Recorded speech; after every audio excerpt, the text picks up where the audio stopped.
Hi.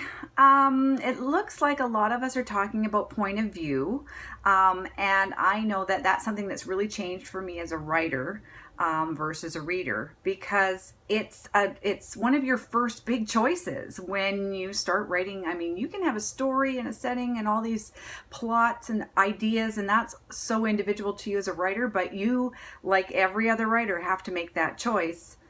Whose point of view, and is it going to be first person or third person, or even something crazy neat like second person? The book I chose as an example of the effective use of point of view is The Girl Who Loved Tom Gordon by Stephen King. It's about 9-year-old Trisha McFarland who gets lost in the woods.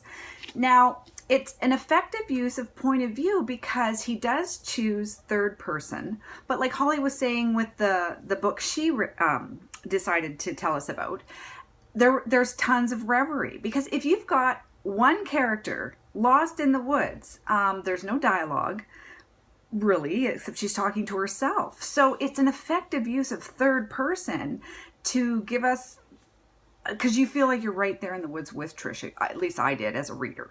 And it could have very easily been a first person. In fact, somebody might think, well, if you're lost in the woods, it has to be a first person story because it has to be Trisha telling us the story. So it's a very effective use of third person because it feels like first person to me. There's enough reverie that it's just a perfect amount of reverie, and it's done well and seamlessly. So as a reader, I didn't make, because I read this book, it's published in 1999. I didn't start my minor in creative writing until like 2007. So as a pure reader, it never occurred to me to dissect, this feels like first person, but it's written in third person. But as a writer now, I think it's a great use of that craft element because there is that feeling, I think Holly even said it in her video, that it has to be first person to get us really connected with the character. But this, The Girl Who Loved Tom Gordon, is a perfect example of third person used effectively feels like first person because she's alone in the woods through the whole story pretty much.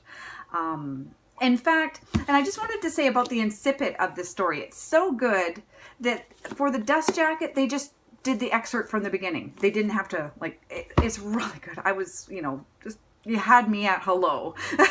Like Claire had said, I think it was Claire, you had me at the very first lines of this, and it's third person, but it feels like first.